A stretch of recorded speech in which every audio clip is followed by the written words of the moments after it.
tena sana tukuvale inamtijali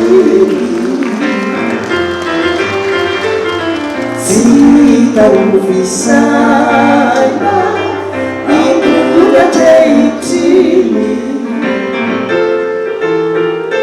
la sana tukufatimani sifetani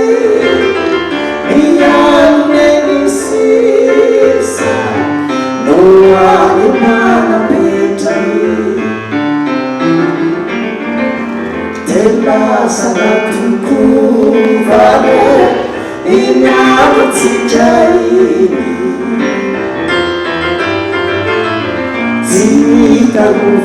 sitaufisana ikuga teitini la sanatuku fatimani sifetani miyanenisisa nuwalimana petani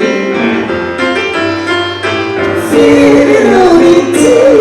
nusetani mami kanada na filata alivunia kali never feel true nukote tumani akawa wanamu fakali munitari never muwavewa hata watimizani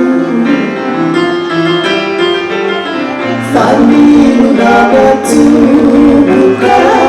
Yeisi kafarami